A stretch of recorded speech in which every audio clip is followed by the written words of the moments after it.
हम सबके उघाड़े चेहरे से प्रभु का प्रताप इस प्रकार प्रकट होता है जिस प्रकार दर्पण में, तो प्रभु के द्वारा जो आत्मा है हम उसी तेजस्वी रूप में अंश अंश करके बदलते जाते हैं। अब यहां पर उसने कहा कि जब मूसा आसमान में गया और परमेश्वर ने उसे अपने हाथ से लिखी हुई वाचाएं दी, और जब वो नीचे आया तो उसके चेहरे पे इतनी किरणें निकल रही थी कि लोग डर रहे थे उसका चेहरा देखने के लिए। तो वचन में लिखा है कि उसका चेहरा जब देखने में डरने लगे तो मूसा ने अपने चेहरे के ऊपर पर्दा डाल लिया। तो वो पर्दा डाल के अपने चेहरे पे लोगों से बातें करता था, क्योंकि उसका जो तेज था चेहरे के ऊपर वो बहुत ज्यादा था। और धीरे धीरे जब मूसा नीचे रहा पृथ्वी के ऊपर तो वो तेज घटता गया। तो पौलुस ये कह रहा है कि वो तेज जो घटता रहा, क्योंकि वो एक दोषी ठहराने वाली वाचा जब वो मूसा लेके आया वो तब उसको मिला। तो सोचो, जो धर्मी ठहराने वाली वाचा है, जो नया नियम है, जो जीसस क्राइस्ट ने कहा कि अब तुम्हें उस पुराने नियम को मानने की जरूरत नहीं है, मैं उसे खत्म करने नहीं परंतु पूरा करने आया हूं, कि अब तुम्हें बैलों और बकरों का लहू देने की जरूरत नहीं है, अब तुम्हें नए नए चांद और नई नई चीजों को मानने की जरूरत नहीं है, अब मैं आ गया हूं, मैंने अपना लहू तुम्हारे लिए बहाया। एक ही बार में जगत के सारे पापों के लिए मेमने ने अपना लहू बहाया और वो पिता के पास चला गया। इसलिए उसने मरियम से कहा था, अभी मुझे मत छू, मैं अभी पिता के पास नहीं गया हूं। और वो पिता के पास अपने लहू को लेकर गया और पूरे जगत के लिए अपने लहू को परमेश्वर के सामने चढ़ाया। तो परमेश्वर कहता है, दोषी ठहराने वाली वाचा अगर तेजोमय थी, तो सोचो जो धर्मी ठहराने वाली वाचा है वो कितनी तेजोमय होगी। आप उस ग्लोरी को महसूस कर सकते हैं, आप उस ग्लोरी में जी सकते हैं जो पुराने नियम के लोग भी नहीं जी पाए। तब किसी किसी के ऊपर आत्मा उतरता था, किसी किसी को परमेश्वर के दर्शन होते थे, किसी किसी को पवित्र आत्मा भविष्यवाणी का वरदान देता था। लेकिन अब नया नियम में लिखा है कि मैं अपना आत्मा सब मनुष्यों के ऊपर उंडेल दूंगा, सब मनुष्यों के ऊपर। अगर 120 लोग प्रार्थना कर रहे थे तो आत्मा 110 लोगों के ऊपर नहीं उतरा, वो 120 के ऊपर ही उतरा। यानी अब परमेश्वर चाहता था कि यीशु मसीह के जन्म के बाद, उसके जी उठने के बाद, क्रूस पे लटकाया गया, मारा गया, गाड़ा गया, तीसरे दिन मुर्दों में से जी उठा। अब उसके जी उठने के बाद लोगों को ये बातें समझ आए कि अब तुम्हारा जो अप्रोच है परमेश्वर के सामने वो अलग हो गया है। अब वो कहता कि अब तुम परमेश्वर के ही तेजस्वी रूप में अंश अंश करके बदलते जाते हो। जब आप रोज परमेश्वर की प्रेजेंस में अब बैठते हैं तो परमेश्वर आपको एक ही दिन में प्रेरित नहीं बना देगा, आपको एक ही दिन में यीशु नहीं बना देगा। वो आपकी लाइफ पे अंश अंश करके काम करता है। एक कमी आपकी लाइफ से वो निकालने के लिए वो आपकी अगुवाई करता है। जब आप रोज उसकी प्रेजेंस में बैठते हैं, वो कहता वो ग्लोरी जो मूसा के चेहरे पे थी अब वो तुम्हारे चेहरे पे आ सकती है, तुम्हारी लाइफ पे आ सकती है।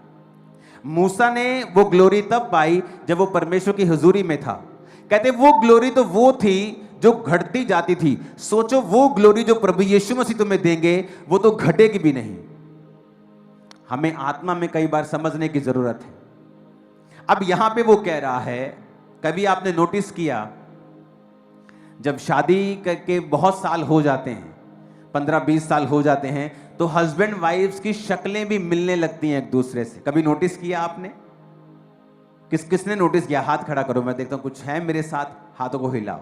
आप देखना कई बार ध्यान से, उनका स्किन टोन मिलने लगती है। क्यों? क्योंकि वो एक जैसे ही खाना खाते हैं, एक जैसी वातावरण में रहते हैं, सब कुछ एक जैसा ही हो गया है, वो आपस में वो शक्लें भी मिलने लग जाती हैं। वैसा ही सेम जब आप परमेश्वर के साथ समय बिताते हैं, जब आप रोज परमेश्वर की हुजूरी में जाते हैं, आप रोज परमेश्वर के संग बैठते हैं, तो इसमें एक मैसेज परमेश्वर दे रहा है कि अगर मूसा रोज की एक बार परमेश्वर के सामने कुछ दिनों के लिए गया और उसके चेहरे पे किरणें थी, तो परमेश्वर कहता है कि वो जो तुम्हें धर्मी ठहराने वाली वाचा है, जीसस क्राइस्ट का नया नियम, सोचो तुम्हारी जिंदगी कितनी उज्जवल वो करेगा अगर वो मूसा के चेहरे पे प्रकाश ला सकता है दोषी ठहराने वाली वाचा को लेने वक्त। सोचो जीसस क्राइस्ट की वाचा जो तुम्हारे हाथ में है, तुम्हारी लाइफ पर कैसा प्रकाश होगा। और इसका मतलब ये है कि जब हम परमेश्वर की हुजूरी में बैठते हैं, वो क्या करता है?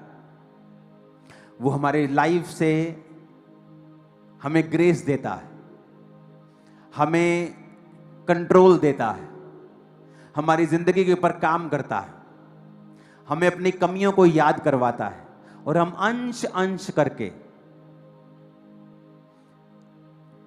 बिट बाय बिट करके, इसीलिए जो क्रिश्चियन जर्नी है, ये जर्नी काली वाली नहीं है, ये आराम से चलने वाली एक लाइन है, जहां आप रोज प्रभु की उपस्थिति में जाएंगे, वो आपके हार्ट से बात करेगा, अंश अंश करके आपको परमेश्वर के रूप में बदलेगा। आपका जीवन भी जिस परमेश्वर के जैसा होना शुरू हो जाएगा।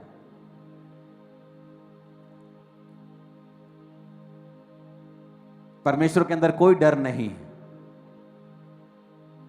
उसको बीमारी से डर नहीं लगता, उसको शैतान से डर नहीं लगता,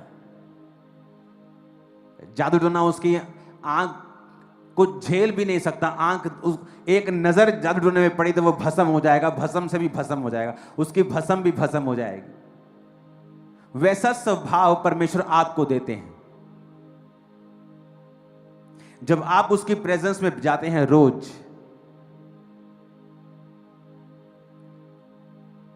फिर वही बीमारी आपको डरा नहीं पाएगी, और आपकी लाइफ की क्लैरिटी आपको नजर आएगी कि मुझे क्या करना है, मुझे कैसे आगे बढ़ना है।